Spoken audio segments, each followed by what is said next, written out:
Hello my dear Telangana aspirants, welcome to TSAT online and welcome back to Telangana economy. ఎవరైతే ఈ session first time వింటున్నారో తెలంగాణకి సంబంధించిన ఆ ఎకానమీకి సంబంధించిన ప్లేలిస్ట్ అనేది మన TSATలో అవైలబుల్గా ఉంటుంది.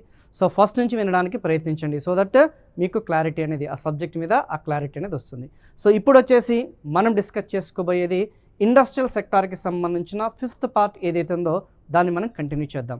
సో ఆల్రెడీ ప్రీవియస్ సెషన్లో ఏదైతే మనం వస్త్ర పరిశ్రమలకి సంబంధించిన హ్యాండ్లూమ్కి సంబంధించిన ఆ యొక్క సెషన్ అంతా కూడా మనం డీటెయిల్గా డిస్కస్ చేసుకున్నాం. ఆ యొక్క వెల్ఫేర్ స్కీమ్స్ ఏదైతున్నాయో దాని గురించి కూడా డీటెయిల్గా మనం డిస్కస్ చేసుకోవడం జరిగింది. ఇప్పుడు వచ్చేసరికి మనం డిస్కస్ చేసుకోబోయే టాపిక్ లైఫ్ సైన్సెస్ మరియు ఫార్మాసిటికల్స్. ఐ థింక్ ఈ people already aware of that one. స్టార్టింగ్లోనే మీకు క్లియర్గా మన తెలంగాణ రాష్ట్రం గురించి చెప్పడం జరిగింది. మన భారతదేశంలో దాదాపు 1/3 వంతు almost 33% of the pharmaceutical products అనేది మన తెలంగాణ నుంచే ప్రొడక్షన్ జరుగుతున్నాయి. అంటే ప్రతి 3 ట్యాబ్లెట్లలో ఒక ట్యాబ్లెట్, ప్రతి 3 ఫార్మాసిటికల్ ఆర్గానిక్ కెమికల్స్లో ఒక యూనిట్ వచ్చేసి మన తెలంగాణ రాష్ట్రం నుంచి. అందుకే మన తెలంగాణ రాష్ట్రాన్ని ఫార్మాసిటికల్ హబ్ ఆఫ్ ఇండియా అంటాం, వ్యాక్సిన్ క్యాపిటల్ ఆఫ్ ఇండియా అని చెప్పేసి అంటాం. ఓకేనా, bulk drugs capital of India అని చెప్పేసి అంటాం. ప్రపంచ బల్క్ డ్రగ్స్ క్యాపిటల్ వచ్చేసి ఇండియా అండ్ ఇండియాకి సంబంధించిన బల్క్ డ్రగ్ క్యాపిటల్ వచ్చేసి తెలంగాణ. అలా వ్యాక్సిన్ క్యాపిటల్ ఇంకా రకరకాలుగా వ్యాక్సిన్కి సంబంధించిన కానీ ఫార్మాసిటికల్కి సంబంధించిన ఏదైనా సరే ఖచ్చితంగా మీకు హైదరాబాద్ అనేది గుర్తుకు రావాలి. ఎలాగైతే సిలికాన్ సిటీ అనేది బెంగళూరు అంటామో, డెట్రాయిట్ సిటీ అనేది మనం చెన్నై అంటామో, సో అలాగే మన దీనికి సంబంధించిన అండ్ మన భారతదేశం నుంచి ఎగుమతి అవుతుంటాయి ఈ ఫార్మాసిటికల్ ఏదైతే ఉందో ఆ ఎగుమతిలో చూసుకుంటే మంది 5వ వంతు మన తెలంగాణ రాష్ట్రం నుంచి ప్రతి 5 ఫార్మాసిటికల్ ప్రోడక్ట్స్ అనేది ఎక్స్పోర్ట్ అవుతున్నాయి. అంటే అందులో ఒక ప్రోడక్ట్ ఎక్స్పోర్ట్ వచ్చేసి మన తెలంగాణ రాష్ట్రం నుంచే ఉందన్న సంగతి గుర్తుపెట్టుకున్నాం. అందుకే వివిధ రాష్ట్రాల నుంచి ఈ యొక్క మెడికల్ హబ్ ఫ్యూచర్లో మన తెలంగాణ రాష్ట్రాన్ని, ఫ్యూచర్లో మన హైదరాబాద్ని మెడికల్ హబ్, అంతర్జాతీయ మెడికల్ హబ్గా తీర్చిదిద్దాలని చెప్పేసి ఇప్పటి నుంచే ఆ ప్రయత్నాలు అనేది ఫాస్ట్గా జరుగుతున్నాయి. సో ఇది కొంచెం గుర్తుపెట్టుకు, ఎందుకంటే ప్రపంచంలో ఎక్కడా లేని ట్రీట్మెంట్స్, ఓకేనా, యునాని కానీ, లేకపోతే అలోపతి కానీ, లేకపోతే ఆయుర్వేదం కానీ, హోమియోపతి, ఇలా 4 రకాల ట్రీట్మెంట్ కలిగిన ఒకే ఒక్క నగరం ఏదైనా ఉంది అంటే అది మన హైదరాబాద్ నగరం. అందుకే ఎక్కడి నుంచో వివిధ దేశాల నుంచి ఈ మెడికల్ టూరిజం వచ్చేసి ఫస్ట్ చాయిస్గా హైదరాబాద్ అన్న రాష్ట్రాన్ని చూస్ చేసుకుంటారన్న సంగతి గుర్తుపెట్టుకోండి. Because here the cost of medicines, here the cost of health care అనేది ఏదైతే ఉందో ఆ యొక్క ఆరోగ్య సేవలు అనేది చాలా చాలా తక్కువ. మేబీ ఇప్పుడు మనకున్న లైఫ్ స్టైల్కి కార్పొరేట్ సెక్టార్లో ఎక్కువ అనుకోవచ్చు, కానీ కంపారిటివ్గా చూసుకుంటే అభివృద్ధి చెందిన దేశాలతో కంపారిజన్ చేసిన, మిగతా రాష్ట్రాలతో కంపారిజన్ చేసినా కానీ ఇక్కడ ఆ యొక్క వైద్య ఖర్చులు అనేది కంపారిటివ్లీ తక్కువ. ఓకేనా, సో అది కొంచెం గుర్తుపెట్టుకోండి. ఎస్, నెక్స్ట్ వన్, ఇక్కడ ఫార్మాసిటికల్కి సంబంధించిన ఆల్రెడీ మీకు చెప్పే కదా 32% of the production and 1/5 of the export ఏదైతుందో. సో తెలంగాణ నుండి అతిపెద్ద కమోడిటీ ఎగుమతిగా ఉంది.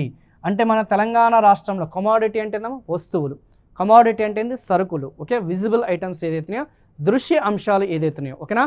మరి అతిపెద్ద కమోడిటీ ఇప్పుడు మనకి ఆటోమొబైల్ సెక్టార్ ఉంది, ఎలక్ట్రానిక్ సెక్టార్ ఉంది, ఏరోస్పేస్ ఇంజనీరింగ్కి సంబంధించిన సెక్టార్ ఉంది.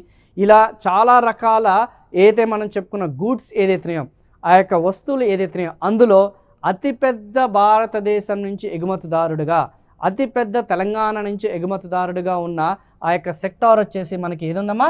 Yes, it is the pharmaceutical. అది లాస్ట్లో మనకి ఎక్స్పోర్ట్ సెక్టార్ అని ఒకటి ఉంటుంది, అక్కడ మీకు కొంచెం డీటెయిల్గా డిస్కస్ చేద్దాం. చూసే కదా, రాష్ట్రం మొత్తం సరుకుల ఎగుమతుల్లో 32% వాటా దాదాపు 2023-24లో 37,000 crores, అంటే ఇక్కడ రౌండ్ ఫిగర్ చేస్తున్నాను, 37,000 crores యొక్క వర్త్ ఆఫ్ ఆ ఫార్మాసిటికల్స్ ఏదైతున్నాయో ఆ వాల్యూ అనేది మనం ఎగుమతి చేస్తున్నాం అనేది చాలా క్లియర్గా మనకున్న సర్వే ఆధారంగా, డాటా ఆధారంగా మెన్షన్ చేయడం జరిగింది. సో రాష్ట్రం దాదాపు మన తెలంగాణ రాష్ట్రంలో జీనోమ్ వ్యాలీ, ప్రపంచంలోనే అతిపెద్ద R&D రీసెర్చ్ అండ్ డెవలప్మెంట్ ఫార్మాసిటికల్కి సంబంధించిన షామీర్పేట్ శ్యామ్జీ పల్లోంజీ పార్క్ అని చెప్పేసి అంటాం. ఆ యొక్క బయో పార్క్ అనేది కూడా అక్కడ ఫస్ట్ ఫేజ్లో కంప్లీట్ చేయడం జరిగింది.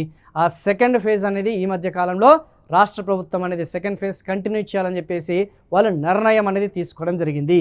సో అలా ప్రపంచవ్యాప్తంగా ఉన్న 100 ఏదైతే మనం చెప్పుకున్న ఆ యొక్క ఫార్మా కంపెనీస్ ఏదైతున్నాయో ఇక్కడ మన తెలంగాణ రాష్ట్రంలో వాళ్ళ యొక్క రీసెర్చ్ సెంటర్స్ కానీ వాళ్ళకి సంబంధించిన ఆ ఫార్మస్యూటికల్ కంపెనీస్ అన్నీ కూడా స్థాపించడం జరిగింది అనేది చాలా క్లియర్గా వాళ్ళు చెప్పడం జరుగుతుంది. సో ఎందుకంటే ఇక్కడ మనకి హ్యూమన్ క్యాపిటల్ అనేది అధికంగా ఉంది. ఆ యొక్క హ్యూమన్ రిసోర్సెస్ ఫార్మా రంగంలో అత్యధిక శాతంగా ఉన్నారన్న సంగతి గుర్తుపెట్టుకోండి. Very very very important. And Telangana వచ్చేసి అనుకూలమైన వాతావరణం అనేది మొదటి నుంచి కూడా సృష్టించిందన్న సంగతి గుర్తుపెట్టుకోండి. సో ఓకేనా, వెరీ వెరీ వెరీ ఇంపార్టెంట్. అయితే ఇంకా మనకున్న అదనపు ఏదైతే సమాచారం అనేది మీ అందరికీ తెలిసిందే, టీకా ఉత్పత్తిలో కూడా వ్యాక్సిన్లో కూడా తెలంగాణ రాష్ట్రం అనేది అగ్రగామిగా ఉంది. సో కోవిడ్-19 మహమ్మారి సమయంలో భారత్ బయోటెక్ మరియు బయోలాజికల్ ఈ లిమిటెడ్ వంటి సంస్థలు అనేది కీలక పాత్ర అనేది పోషించాయన్న సంగతి మీకు కూడా తెలిసిందే.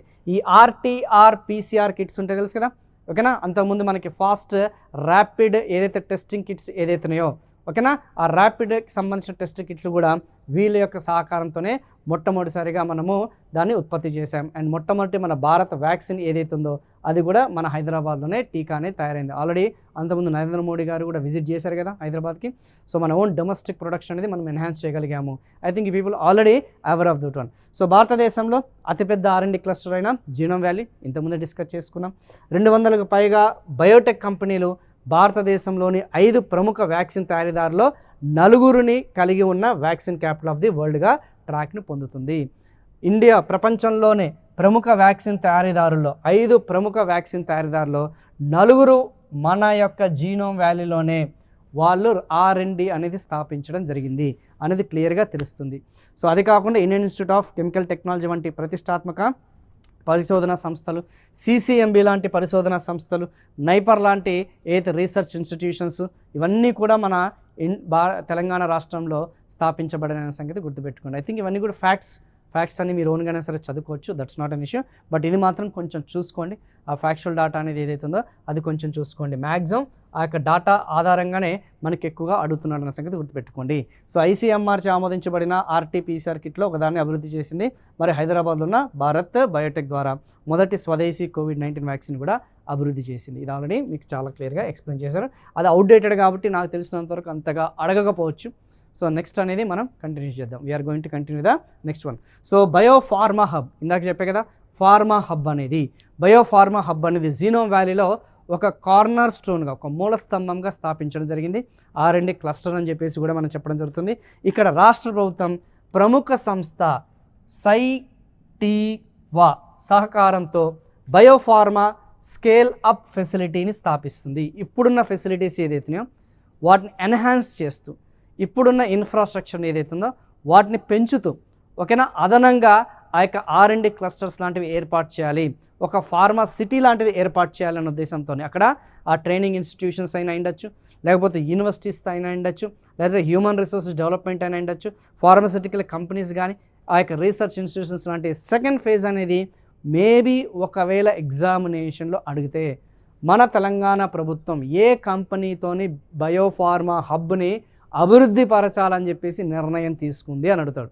అంటే సార్ ఏంటి, సైటీవియా లేదు, మన తెలంగాణ ప్రభుత్వము సైటీవియా కలిసి ఏ రంగంలో అభివృద్ధికి తోడ్పడాలని చెప్పేసి నిర్ణయం తీసుకుంది, ఆటోమొబైల్ సెక్టారా, ఫార్మా సెక్టారా అని కూడా అడిగినా కానీ అప్పుడు కూడా మనకేమొస్తుంది, బయోఫార్మా హబ్ అనేది ఉంటుందన్న సంగతి గుర్తుపెట్టుకోండి. అదనంగా ప్రభుత్వం మరో 2వ దశ జీనోమ్ వ్యాలీ ఏదైతే ఉందో ₹2,000 కోట్ల పెట్టుబడితో ఆవిష్కరించింది. చెప్పే కదా స్కేలప్ చేస్తున్నారని. 10 ఫార్మా గ్రామాలను ఏర్పాటు చేసే ప్రణాళికలు కూడా ఉన్నాయి. మొత్తం పెట్టుబడి 1,00,000 కోట్లు అనేది ఆకర్షిస్తామని చెప్పేసి ఒక అంచనా. దాదాపు 5 లక్షల మందికి ఉద్యోగ అవకాశాలు అనేది మనకి అంచనా అనేది వేస్తున్నారు, రిక్రూట్మెంట్ అనేది అంచనా. సో ప్రభుత్వం వచ్చేసి 8,000 కోట్ల పెట్టుబడితోని 2వ దశ అనేది జీనోమ్ వ్యాలీకి సంబంధించిన ఆ నిర్ణయం అనేది తీసుకుంది. 2,000 కోట్లతోని. దీని ద్వారా 2,000 కోట్ల ద్వారా డెవలప్ చేస్తే, సెకండ్ ఫేజ్ ఆఫ్ జీనోమ్ వ్యాలీని డెవలప్ చేస్తే మనకి అదనంగా ఎంతమందికి ఉపాధి కల్పించవచ్చు, 5 లక్షల మందికి ప్రత్యక్షంగా కానీ పరోక్షంగా కల్పించవచ్చు. ఎన్ని పెట్టుబడుల్ని మనం ప్రపంచవ్యాప్తంగా FDIs రూపంలో మనం ఆకర్షించవచ్చు, దాదాపు 1,00,000 కోట్ల అనే సంగతి గుర్తుపెట్టుకోండి. తద్వారా మన యొక్క గ్రోత్ రేట్ GDP GSDP ఏదైతుందో అది పెరుగుతుంది. నెక్స్ట్ వన్, వైద్య పరికరాలకి సంబంధించిన పార్క్ సుల్తాన్పూర్, సంగారెడ్డి జిల్లా. ఓకే, ఆ సుల్తాన్పూర్ సంగారెడ్డి జిల్లాలో ఏదైతుందో మెడికల్ డివైస్ పార్క్. ఇప్పుడు మీ ఇంట్లో ప్రతి ఒక్కరి ఇంట్లో ఖచ్చితంగా 100% బీపీకి సంబంధించిన మిషన్ కానీ, షుగర్ టెస్ట్కి సంబంధించిన ఆ యొక్క ఎక్విప్మెంట్ అనేది ఏదైతే ఉందో, ఆక్సిమీటర్స్ కానీ, థర్మామీటర్స్, ఒకప్పుడు చూస్తే ఇవన్నీ కూడా ఏదైతే మన రిచ్ క్లాస్ సొసైటీ ఏదైతే ఉందో, ఎవరైతే ధనికులు ఎవరైతే ఉన్నారో వాళ్ళ ఇళ్లలోనే ఉండేవి. కానీ ఈ మధ్య కాలంలో చూసుకుంటే ప్రతి ఒక్క మధ్యతరగతి కుటుంబంలో ఈ పరికరాలన్నీ కూడా అతి తక్కువ ధరకే, స్వల్ప ధరకే, అందుబాటు ధరల్లోనే అవి అందుతున్నాయి. దానికి గల కారణం ఏంటో తెలుసా? ఈ యొక్క వైద్య పరికరాలకి సంబంధించిన పార్క్, మెడికల్ డివైజెస్. హాస్పిటల్లో మీకు చూసే ఆ పరికరాలు ఏదైతే ఉన్నాయో మ్యాక్సిమం ఆ డివైస్ అన్నీ కూడా స్వదేశంలోనే మేక్ ఇన్ ఇండియాలో భాగంగా, తెలుసు అనుకుంటా కదా, మేక్ ఇన్ ఇండియాలో భాగంగా తెలంగాణ రాష్ట్రంలోని సంగారెడ్డి జిల్లాలో ఉన్న సుల్తాన్పూర్ని ఆ గ్రామాన్ని ఎంచుకోవడం జరిగింది. దీన్ని ఒక అభివృద్ధి పార్కుగా అభివృద్ధిపరచడం జరిగింది. సో ఎవరైనా సరే మెడికల్ డివైజెస్కి సంబంధించిన ఎక్విప్మెంట్ అనేది ప్రొడక్షన్ చేయాలన్నా, ఆ ప్లాస్టిక్ మెటీరియల్స్ అనేది ఎవరైనా తయారు చేయాలన్నా వాళ్ళ యొక్క డెస్టినేషన్ గమ్యస్థానం వచ్చేసి సుల్తాన్పూర్. ఓకేనా? సో ఈరోజు మీకు దానివల్ల మనకున్న లాభం ఏంటి? స్థానికంగా ఉపాధి అవకాశాలు అనేది పెరుగుతాయి. నెంబర్ 1, దానివల్ల దిగుమతులు అనేది తగ్గుతాయి. ఇంతకుముందు ఆక్సిమీటర్ వచ్చేసి ఒక 500 రూపాయలు ఉందనుకుంటే ఖచ్చితంగా ఇంపోర్ట్ డ్యూటీ, కస్టమ్స్ డ్యూటీ అంటాం, ఒక 100 రూపాయలు వేస్తాడు, 600 అవుతుంది. ఇప్పుడు దానికి ఇంకా ట్యాక్స్, మళ్ళీ తర్వాత జీఎస్టీ ఇవన్నీ ఆడేసరికి మనకి 700 రూపాయలు, 800 రూపాయలు. కానీ ఇప్పుడు మనకి స్థానికంగా మనమే ఉత్పత్తి చేస్తే ఆటోమేటిక్గా మనకి కాస్ట్ ఆఫ్ ఏదైతే ప్రోడక్ట్ అనేది ఏమవుతుంది? తగ్గుతుంది. అలా స్వదేశీ పరిజ్ఞానంతో ఈ పార్క్ని డెవలప్ చేశారు. మెడికల్ డివైజెస్ పార్క్ అనేది భారతదేశంలోనే అతిపెద్ద కేంద్రంగా నిలుస్తుందన్న సంగతి గుర్తుపెట్టుకోండి. ఓకేనా? సో ఈ మార్గదర్శకత ప్రాజెక్టులో 55 కంటే ఎక్కువ కంపెనీలు తమ R&D మరియు తయారీ యూనిట్లు స్థాపించాయి. తెలుసు అనుకుంటే medical device, ECG, I think ఈ people already aware of the incubators ఏవైతున్నాయో. సో అవన్నీ కూడా చూసుకుంటే చిన్న స్థాయి నుంచి పెద్ద స్థాయి వరకు ఉన్న మెడికల్ డివైస్. నేను చెప్పినవి అనేది హౌస్ హోల్డ్కి సంబంధించిన మెడికల్ డివైస్ అమ్మా, అది కాదు. ఇంకా చాలా హైలీ సొఫిస్టికేటెడ్ టెక్నాలజీస్ ఉన్న ఆ యొక్క ఇవి కూడా ఉంటాయి. అవి కూడా మీరు చూసుకోండి. హార్ట్కి సంబంధించింది, బ్రెయిన్కి సంబంధించింది, ఎక్స్రేలకి సంబంధించింది, ఇలా రకరకాలుగా ఉంటాయి. సో వాటికి సంబంధించిన ప్రోడక్ట్స్ అన్ని కూడా మనం ఇక్కడే తయారు చేస్తాం. సో ఈ వ్యూహాత్మక వృద్ధి రంగం దాదాపు 1000 కంటే ఎక్కువగా ఇంజనీరింగ్ ఎస్ఎంఈలో తయారుదారులు. ఓకేనా? దాదాపు 1000 కంటే ఎక్కువ మంది ఇంజనీరింగ్ సప్లిమెంటరీగా ఉన్నాయన్న సంగతి గుర్తుపెట్టుకోండి. ఓకేనా? So next one, food processing. So మన తెలంగాణ రాష్ట్రంలో అత్యధికంగా ఇండస్ట్రీస్ అనేది, అత్యధికంగా పరిశ్రమలు అనేది ఈ రంగానికి సంబంధించింది. అదేంటి సార్, ఇప్పటివరకు ఫార్మస్యూటికల్ కంపెనీస్ అన్నారు కదా అంటే అది లార్జ్ స్కేల్ ప్రొడక్షన్. కానీ ఫుడ్ ప్రాసెసింగ్ అంటే మీ అందరికీ తెలిసింది కదా, పర్టికులర్లీ ఈ రైస్ మిల్లులకి సంబంధించింది కానీ, లేదంటే నూనె గానుగా అంటాం, ఓకేనా, ఆయిల్ ప్రాసెసింగ్కి సంబంధించినవి కానీ, షుగర్ కేన్కి సంబంధించిన మిల్స్ కానీ, ఓకే, ఇది కాకుండా హార్టికల్చర్ తెలుసు కదా, ఉద్యానవన పంటలకి సంబంధించినవి, వెజిటేబుల్స్, ఫ్రూట్స్, ఫ్లవర్స్, సుగంధ ద్రవ్యాలు, స్పైసెస్, వాటికి సంబంధించింది. సో ఈ యొక్క ఫుడ్ ప్రాసెసింగ్ ఇండస్ట్రీకి సంబంధించిన ఇంపార్టెన్స్ అనేది ఏంటి, దానికి ఉన్న ప్రాముఖ్యత ఏంటి, దానికి ఉన్న ప్రాధాన్యత ఏంటి? జనరల్గా రైతు తన పండించిన పంట అనేది ఎక్కడ తీసుకెళ్తాడు? Near by regulated market, APMC అంటాం, అగ్రికల్చర్ ప్రొడ్యూస్ మార్కెటింగ్ కమిటీకి వెళ్తాం. గిట్టుబాటు ధరకు దొరకకపోతే, ఓకేనా, సపోజ్ రెమ్యునరేటివ్ ప్రైస్ అనేది అందుకు అందలేదు, తన పెట్టుబడి అనేది వాపస్ అనేది రావట్లేదు, మరి అప్పుడు రైతు పరిస్థితి ఏంది? రైతు ₹1 పెట్టుబడి పెట్టి కిలోకి యొక్క ఏదో టమాటాకి తనకి 25 పైసలు కూడా వచ్చిన సందర్భాలు కూడా ఉన్నాయి. మరి 75 పైసలు లాస్ అవుతున్నాడా లేదా? మేబీ ఇప్పుడు వచ్చేసి మనకి ఈ టైంలో, నేను చెప్పే టైంలో ఆ ఉల్లిపాయల ధరలు కానీ, లేకపోతే మనం చెప్పుకున్న టమాటా ధరలు 40-50 రూపాయలు ఉండొచ్చు. కానీ ఎప్పుడైతే ప్రొడక్షన్ అనేది, సప్లైస్ అనేది ఎక్కువగా ఉన్నప్పుడు ఆబ్వియస్లీ ఎవరైతే మధ్యవర్తులు అనేది దాన్ని అడ్వాంటేజ్గా తీసుకోవడం జరుగుతుంది. రైతుకి తనకు కావాల్సిన పెట్టుబడి అనేది కూడా రాలేని పరిస్థితి. అదే మనకు ఒక ఫుడ్ ప్రాసెసింగ్ యూనిట్స్ని ఎంకరేజ్ చేస్తే, ఆహార ఏదైతే మనకి చెప్పిన ప్రాసెసింగ్ యూనిట్స్ ఏర్పాటు చేస్తే, ఇప్పుడు టమాటాలే ఉన్నాయి, ఆ టమాటాలు అనేవి ఏదైతే ఉన్నాయో అక్కడ స్థానికంగా ఏదైనా టమాటాలు ఎక్కువగా పండించే రైతుల దగ్గర ఒక టమాటా కెచప్ లాంటి యూనిట్ అనేది పెడితే, లేదు రైతులు ఎవరైతే సహకార రంగంలో రైతులు ఎవరైతే ఆ ఫార్మ్ ప్రొడ్యూస్ ఆర్గనైజేషన్స్ ఎవరైతే ఉన్నారో వాళ్ళే సొంతంగా ఒక చిన్న ఫ్యాక్టరీ మైక్రో లెవెల్లో ఆ యొక్క సూక్ష్మ పరిశ్రమ ఏర్పాటు చేస్తే, సో వాల్యూ అడిషన్ అనేది జరుగుతుందా లేదా, అదనపు విలువ అనేది వస్తుందా లేదా, అలా ఒక 10 మందో 20 మంది రైతులు వచ్చేసి ఒక బృందంగా ఏర్పడి, ఒక గుంపుగా ఏర్పడి వాళ్ళే సొంతంగా ఆ టమాటాలు పండించి ప్రాసెసింగ్ చేస్తే ఆటోమేటిక్గా చిన్న చిన్న ప్యాకింగ్ లాంటి మెటీరియల్స్ ఆ యొక్క క్యాపిటల్ ఇన్వెస్ట్మెంట్ చేస్తే వాళ్ళకి అదనపు విలువ అనేది వస్తుంది. కిలో టమాటా అమ్మడం వేరు, కిలో సాస్ అమ్మడం వేరు. డెఫినెట్గా వాల్యూ అడిషన్ జరుగుతుందన్న సంగతి గుర్తుపెట్టుకోండి. తద్వారా రైతుల యొక్క ఆదాయం అనేది రెట్టింపు అవుతుంది, ఆదాయ భద్రత అనేది, ఆ యొక్క సామాజిక భద్రత అనేది కల్పిస్తుంది. సో ఇప్పుడు నేరుగా మార్కెట్కి వెళ్ళాల్సిన అవసరం లేదు, వీళ్ళతోనే, లేదు అనుకుంటే వీళ్ళతోనే కాంట్రాక్ట్ కుదుర్చుకోవచ్చు, ఒప్పందం అనేది కుదుర్చుకొని నేరుగా డైరెక్ట్గా ఫుడ్ ప్రాసెసింగ్ ఇండస్ట్రీస్కే తను అమ్ముకోవచ్చు. అది దానికి ఉన్న ఇంపార్టెన్స్. అది ఏ రంగంలో అయినా సరే, ఏ ఫామ్ ప్రొడ్యూస్ అయినా సరే, ఏ ఆహార ధాన్యాల ఉత్పత్తి అయినా సరే, ఆహారేతర ధాన్యాల ఉత్పత్తి అయినా సరే, అలా రైతులకి తమ ఉత్పత్తులు అనేది గిట్టుబాటు ధర అందాలంటే ఇలాంటి ఏదైతే మనం చెప్పుకున్న ప్రాసెసింగ్ యూనిట్స్ని ప్రభుత్వం అనేది ఎంకరేజ్ చేస్తుంది. ప్రతి జిల్లాకి ఖచ్చితంగా ఒక ఫుడ్ ప్రాసెసింగ్ యూనిట్ ఉండాలని చెప్పేసి, ప్రతి కాన్స్టిట్యుయెన్సీకి ఒక ఎంఎస్ఎంఈకి సంబంధించిన ఫుడ్ ప్రాసెసింగ్ ఉండాలని చెప్పేసి నిర్ణయం అనేది తీసుకోవడం జరిగింది. సో దట్ ఆ యొక్క నష్టం అనేది, ఓకేనా, వేస్ట్ అనేది ఏదైతే ఉందో అది నివారించవచ్చు అన్న సంగతి గుర్తుపెట్టుకోండి, ఓకేనా. సో ముఖ్యంగా సంగారెడ్డి జిల్లా జహీరాబాద్ తాలూకాలో అతిపెద్ద ఐస్ క్రీమ్ తయారీ యూనిట్ ఏదైతే ఉందో హట్సన్ వెంచర్ కార్యకలాపాలను నిర్వహిస్తుంది.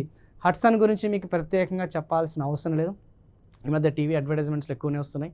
ఆ టీవీ అడ్వర్టైజ్మెంట్స్లో హట్సన్ కూడా ఒకటే.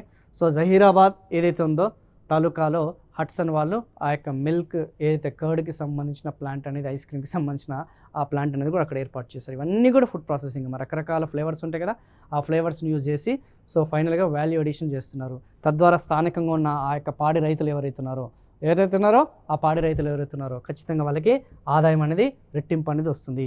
సో తెలంగాణలో ఫుడ్ పార్కుల ఏర్పాటుకు ప్రోత్సాహాలు పెంచడం ద్వారా మరిన్ని ప్రైవేట్ పెట్టుబడులు ఆకర్షించాలని రాష్ట్ర ప్రభుత్వం లక్ష్యంగా పెట్టుకుంది. ఎస్పెషల్లీ చెప్పే కదమ్మా మీకు ఎంఎస్ఎంఈ పార్క్స్, పర్టికులర్ మీరు దేని మీద ఫోకస్ చేయాలి, ఎంఎస్ఎంఈ పార్క్స్ ఏదైతుందో వాటి మీద ఎక్కువగా ఫోకస్ చేయండి. And I think already life స్టాక్లో మీకు పశుగణన గురించి చెప్పినట్టును కదా క్లియర్గా. తెలంగాణ వ్యవసాయ రంగం పశువుల, పౌల్ట్రీ మరియు ఆయిల్ ఫామ్ ఉత్పత్తుల పాటు పటిష్టమైన పురోగమన పదంలో ఉంది. సో పసుపు మరియు తీపి నిమ్మకాయ, బత్తాయి అంటాం కదమ్మా, నారింజ. సో రాష్ట్రం దేశంలోనే అగ్రస్థానంలో ఉంది. మేబీ మ్యాచ్ ద ఫాలోయింగ్ లాంటి ఎగ్జామినేషన్లు చూసుకుంటే పసుపు నిజామాబాద్ ఫస్ట్ ప్రొడక్షన్, ఇండియాలోనే అత్యధికంగా పసుపుని, టర్మరిక్ని ప్రొడ్యూస్ చేస్తున్న రాష్ట్రం వచ్చేసి మన తెలంగాణ రాష్ట్రం. అండ్ మిర్చి పరంగా చూసుకుంటే సెకండ్ ప్లేస్లో ఉన్నాం. అండ్ ఏదైతే మనం చెప్పుకున్న బత్తాయి ఏదైతే ఉందో నల్గొండ, ఇది వచ్చేసి నిజామాబాద్, అది నల్గొండలో అత్యధికంగా మనకి ఈ యొక్క లెమన్స్ కానీ లేకపోతే ఆరెంజెస్ ఏదైతున్నాయో అత్యధికంగా ఉత్పత్తి చేస్తున్న సంగతి గుర్తుపెట్టుకోండి. Very very very very very important. ఖచ్చితంగా ఇవన్నీ కూడా ఎగ్జామినేషన్ పాయింట్ ఆఫ్లో గుర్తుపెట్టుకోవడానికి ప్రయత్నించండి. అండ్ ఫుడ్ ప్రాసెసింగ్ యూనిట్స్ చెప్పే కదా, భారీ స్థాయిలో TGIIC Telangana industrial investment corporation గురించి మనం ప్రీవియస్ సెషన్లో మనం చెప్పుకున్నాం. ఐ థింక్ థర్డ్ సెషన్లో చాలా క్లియర్గా మనం చెప్పుకున్నాం. ఏమని, ఈ TGIIC ద్వారా స్థానికంగా ఏదైతే ఉన్నాయో వాటిని మనం అభివృద్ధి పరుస్తాము అని చెప్పేసి, ఓకేనా. సో సంగారెడ్డి జిల్లాలో జహీరాబాద్ TGIICకి సంబంధించిన ఇండస్ట్రియల్ ఏరియా ఉంది.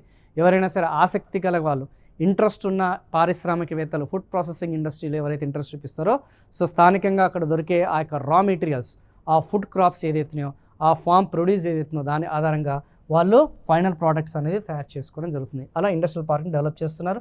డైరెక్ట్ ప్లగ్ అండ్ ప్లే, ఆ మిషన్ ఏదైతే ఉందో ఆ క్యాపిటల్ కూడా అనేది వాళ్ళు ఇన్స్టాల్ చేసుకోవడం, రా మెటీరియల్స్ అనేది లోకల్ ఎవరైతే ఫార్మర్స్ దగ్గర నుంచి ప్రొక్యూర్ చేసుకోవడం, డైరెక్ట్గా ప్రోడక్ట్ అనేది వాళ్ళ డొమెస్టిక్ కన్జంప్షన్ కోసం కానీ ఎక్స్పోర్ట్ ఓరియంటెడ్ కన్జంప్షన్ కోసమైనా సరే వాళ్ళు యూజ్ చేసుకోవచ్చు. అలా ఒక్కొక్క ఇండస్ట్రియల్ ఏరియా అనేది ఎక్కడెక్కడ డెవలప్ చేస్తుంది అనేది మనకి చాలా క్లియర్గా తెలంగాణ సోషియో ఎకనామిక్ అవుట్లుక్లో మెన్షన్ చేయడం జరిగింది. అది ఒక్కసారి చెక్ చేసుకుందాం, ఓకేనా. సో ఏమేమి ఉన్నాయని చెక్ చేసుకోండి. Chegunta, Medak district, Choutuppal, Nanganur, so Siddipet, Kumaravelli, so Lingala Ghanpur, ఇవన్నీ కూడా కొంచెం బై హార్ట్ చేయడానికి ప్రయత్నించండి. మ్యాక్సిమం ఇక్కడే మనకి బిట్స్ అనేది మ్యాథ్స్ ఆఫ్ ఫాలోయింగ్ లాంటి ఎగ్జామినేషన్లో అడిగే ఛాన్సెస్ ఉంది. ఓకే, దుండిగల్, గండి మైసమ్మ, TSGSTకి సంబంధించిన ఇండస్ట్రియల్ ఏరియా, TGIICకి సంబంధించిన ఫుడ్ పార్క్. సో ఇవన్నీ కూడా ప్రైవేట్ సెక్టార్లో, గవర్నమెంట్ సెక్టార్లో ఏదైతే ఉందో అవన్నీ కూడా కొంచెం ఒక్కసారి చెక్ చేసుకోండి. 100% అడిగే ఛాన్సెస్ అనేది ఉంది. So mega food tech park వచ్చేసి మనకి నిజామాబాద్లో ఉందమ్మా. అది కూడా మీకు నాకు తెలిసి ఎకానమీలో కొంచెం ఇదే ఉంటుంది. Next finally we have come with the export sector, ఎగుమతుల రంగం. సో ఇప్పటి వరకు మనం డిస్కస్ చేసుకున్నదంతా కూడా ప్యూర్ ఇండస్ట్రియల్ సెక్టార్, పూర్తిగా పారిశ్రామిక రంగానికి సంబంధించిన ఫస్ట్ GSDP లెక్కల దగ్గర నుంచి, వృద్ధి రేట్ల దగ్గర నుంచి, సెక్టోరియల్, సబ్ సెక్టోరియల్ కంట్రిబ్యూషన్ దగ్గర నుంచి ఎంత వాల్యూ అనేది ఉంది, ఓకేనా. అవన్నీ కూడా ట్రెండ్స్ ఏది, లేబర్ ఫోర్స్ పార్టిసిపేషన్ రేట్ ఏంది, ఎంప్లాయ్మెంట్ ఏంది అనేది మొత్తం డీటెయిల్గా డిస్కస్ చేసుకోవడం జరిగింది. తర్వాత మీకు TGI pass, TPRI, TIDI discuss చేసుకోవడం జరిగింది. తర్వాత వచ్చేసి దాని కంటిన్యూషన్లో బాగా MSME సెక్టార్ అనేది డీటెయిల్గా డిస్కస్ చేసుకున్నాం. తర్వాత వచ్చేసి ఫైనల్గా we discuss about the types of industries. ఇక్కడతోని మనకి ఈ టైప్స్ ఆఫ్ ఇండస్ట్రీస్ అనే కాన్సెప్ట్ అనేది పరిశ్రమల రంగం అనేది పూర్తి స్థాయిలో డిస్కస్ చేసుకోవడం జరిగింది. నెక్స్ట్ ఇంకా ఫైనల్గా ఇండస్ట్రియల్ సెక్టార్లో మిగిలిన ఒకే ఒక్క సబ్ టాపిక్ వచ్చేసి ఎగుమతులు. మన తెలంగాణ రాష్ట్రం నుంచి ఆ యొక్క కమోడిటీస్ సరుకులు అనేది ఎంత శాతం అనేది ఎగుమతులు ఉన్నాయి, సేవలు అనేది ఎంత ఎగుమతులు చేస్తున్నాం. Though it purely doesn't come under the industrial sector, but సర్వేలో మనకి చాలా క్లియర్గా చెప్పారు. So we have to discuss about this one. ఓకేనా, చూద్దాం. వస్తువులు మరియు సేవల ఎగుమతులు తెలంగాణకు ఆదాయం, ఉపాధి మరియు పెట్టుబడులకి కీలకమైన వనరు. ఇదే కదా మనం చెప్పుకుంది.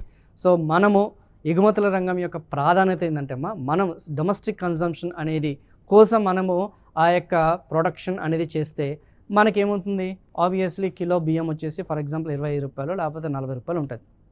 అదే మనం ఎగుమతి చేస్తే అదే రైస్ వచ్చేసి if you export, obviously developed countries అనేది ఇంపోర్ట్ చేసుకుంటే ఆబ్వియస్లీ అదే కిలో బియ్యం వచ్చేసి 200 రూపాయలు 300 రూపాయలు ఇంకోవచ్చు. అంటే రైతులకి ఏమైంది, ఆల్మోస్ట్ 10 to 15 టైమ్స్ అనేది దాని యొక్క వాల్యూ అనేది పెరిగింది. ఆబ్వియస్లీ వాళ్ళ ఇన్కమ్ అనేది కూడా పెరుగుతుంది. సో అందుకే తెలంగాణ ప్రభుత్వం ఎక్కువగా మన యొక్క వస్తువుల్ని ఎక్స్పోర్ట్ ఏదైతే ఉందో చేయడానికి ఎక్కువగా ప్రిఫర్ చేస్తుంది. హైయెస్ట్ లెవెల్ ప్రాఫిట్స్ వచ్చేసి మనకి డొమెస్టిక్ కంపెనీస్ వాళ్ళు ఎక్కువగా ఎక్స్పోర్ట్స్ని ప్రిఫర్ చేయడానికి గల కారణం ఏంటంటే సేమ్ తక్కువ ధరకే మనం ప్రొడ్యూస్ చేస్తాము, అధిక ధరకే మనం డెవలప్డ్ కంట్రీస్కి ఎక్స్పోర్ట్ చేస్తాము. సో అలా మనకి ఆదాయం అనేది ఫారెక్స్ రిజర్వ్స్ అనేది మనం ఏదైతున్నాయో సర్ప్లస్లో ఉండడానికి మనం ప్రయత్నిస్తున్నాం. విదేశీ మార్క నిల్వలు ఏదైతున్నాయో దాని అన్నింటినీ కూడా మనం అక్యుములేట్ చేస్తున్నాం అనే సంగతి గుర్తుపెట్టుకోండి. ఓకేనా, సో అలా ఉపాధిలో అదే కీలకమైన పాత్ర పోషిస్తుంది పెట్టుబడులు. సో 2022-2023 ఆర్థిక సంవత్సరంలో తెలంగాణ వస్తువులు మరియు సేవలను ఎగుమతి చేసింది. చూద్దాం. సో ప్రపంచవ్యాప్తంగా మన తెలంగాణ రాష్ట్రం నుంచి ఎంత ఎగుమతులు విలువ ఉంది, 3,33,000 కోట్లు. ఆల్మోస్ట్ మన తెలంగాణ రాష్ట్రం నుంచి, ఏ రాష్ట్రం నుంచి, మన తెలంగాణ రాష్ట్రం నుంచి ప్రపంచవ్యాప్తంగా మొత్తం ఎగుమతులు అంటే అటు వస్తువులు కానీ ఏదైతే మనం చెప్పుకున్నా ఆ యొక్క సేవలు ఏదైతున్నాయో, ఓకే, సేవల యొక్క ఎగుమతుల విలువ ఎంతమ్మా, 3,33,000 ఏదైతే మనం చెప్పుకున్నా కోట్లు అనేది మనకు క్లియర్గా స్పష్టంగా తెలుస్తుంది. సో మొత్తం ఎగుమతుల విలువ ఏదైతే ఉందో మొత్తం సేవల రంగం. సో ఈ యొక్క 3,30,000 చూసుకుంటే సేవా రంగం అనేది ఏదైతే ఉందో, సర్వీస్ సెక్టార్ అనేది ఏదైతే ఉందో ఆల్మోస్ట్ 73% అనేది ఉంది. అండ్ ఏదైతే మనం చెప్పుకున్న పారిశ్రామిక రంగం అనేది ఏదైతే ఉందో అది వచ్చేసి ఆల్మోస్ట్ 27.5%. మేబీ ప్రపోర్షనేట్ రేషియో పరంగా గుర్తుపెట్టుకుంటే ఇది 1/4 అని గుర్తుపెట్టుకోండి, ఇది వచ్చేసరికి 3/4 అనేది గుర్తుపెట్టుకోండి. Very very very very very important. So ఖచ్చితంగా ఎగ్జామినేషన్ పాయింట్ ఆఫ్ వ్యూలో 100% దీని మీద ఫోకస్ చేసే అవకాశం ఉంది. ఎగుమతులకి సంబంధించి కొంచెం దీని మీద అధికంగా దృష్టి పెట్టండి. ఎందుకంటే చాలా వరకు జనరల్ స్టడీస్ ఎగ్జామినేషన్లో ఎక్కువగా మనం కాన్సన్ట్రేట్ చేసేది agriculture sector, industrial sector, next మనం చెప్పుకోబోయే సర్వీస్ సెక్టార్. కానీ దీని మీద చాలామంది అంతగా ఆసక్తి అనేది చూపించారు. ఒకవేళ బిట్ వస్తే మాత్రం డ్యామ్ ష్యూర్గా మనకి ఇక్కడ నుంచే అవకాశం అనేది ఉంది. సో సరుకుల యొక్క ఎగుమతులు అంటే ఏదైతే మనం చెప్పుకున్న ఆ యొక్క వస్తువులు కమోడిటీస్ అంటాం. ఇక్కడ మనము సరుకులు అనే దానికంటే ఎక్కువగా మీరు ఈ కమోడిటీస్ అనే దాని మీద మీరు ఫోకస్ చేయండి. 2023-24 ఆర్థిక సంవత్సరంలో తెలంగాణ సరుకుల ఎగుమతులు దాదాపు 1,16,182 crores. ఫార్మాసిటికల్ ఉత్పత్తులు మాత్రమే 32% వాటాతో 36,893 కోట్లతో సమానం. ఇందాకనే మనము ఫార్మాసిటికల్ రంగంలో చాలా క్లియర్గా చెప్పుకున్నాం. ఏమని, ఫార్మాసిటికల్ మొత్తం సరుకుల ఎగుమతుల్లో అత్యధిక వాటా కలిగినది. అత్యధిక వాటా ఏది కలిగినది? అత్యధిక వాటా కలిగినది మనకి ఏ రంగము? ఎస్, ఫార్మాసిటికల్ రంగం అని చెప్పేసి చాలా క్లియర్గా చాలా స్పష్టంగా మనం ఇంతకుముందే డిస్కస్ చేసుకోవడం జరిగింది. Now you see. సో కేవలం సరుకులలో మాత్రమే అత్యధిక వాటా కలిగినది మాత్రం ఏదైతుందో ఆల్మోస్ట్ మొత్తం సరుకుల ఎగుమతుల్లో 1/3 వచ్చేసి మనకి ఇదే ఉందన్న సంగతి గుర్తుపెట్టుకోండి. టోటల్గా 1/4 ఉంది సరుకులు, మళ్ళీ సరుకుల్లో ఈ యొక్క 1/3 వచ్చేసి ఇది ఉందన్న సంగతి గుర్తుపెట్టుకోండి. టాప్ 5 కమోడిటీస్ వాటా మొత్తం ఎగుమతులు చూసుకుంటే హైయెస్ట్ ఏది ఉంది కనిపిస్తుందా మీకు? 32,000 ఎంత ఉంది? ఆల్మోస్ట్ మనకి 32,000 కోట్ల అన్న సంగతి చాలా క్లియర్గా చాలా స్పష్టంగా మనకి ఇక్కడ తెలుస్తుంది. టాప్ పొజిషన్లో 32% అనేది ఉంది. సో సెకండ్ పొజిషన్ వచ్చేసి సేమ్ దాని రిలేటెడ్ ఆర్గానిక్ కెమికల్స్ ఏదైతున్నాయో ఆ యొక్క ఆర్గానిక్ కెమికల్స్ వచ్చేసి సెకండ్ పొజిషన్ ఉన్నాయి. ఈ రెండు కలిపి దాదాపు 50% ఎగుమతులు ఉన్నాయి. మేబీ కాంబినేషన్లో అడిగితే yes, almost organic chemicals plus pharmaceutical products వచ్చేసి మోర్ దెన్ హాఫ్, సగానికంటే ఎక్కువ ఎగుమతులు కలిగి ఉన్నాయన్న సంగతి క్లియర్గా మనకి తెలిసిపోతుంది. మేబీ అసెండింగ్ ఆర్డర్ డిసెండింగ్ ఆర్డర్లు అడగొచ్చు. మరి అత్యధికంగా సరుకుల యొక్క ఎగుమతులు, అత్యధికంగా వస్తువుల యొక్క ఎగుమతులు అనేది ఏ దేశానికి మనం ఎగుమతి చేస్తున్నాము? సో ఆల్మోస్ట్ మనకి ప్రపంచంలో చూసుకుంటే చాలా దేశాలు ఉన్నాయి. అందులో ఏ దేశానికి అత్యధికంగా తెలంగాణ రాష్ట్రం నుంచి సరుకులు అనేది ఎగుమతి అవుతున్నాయి అంటే USA, United states of America.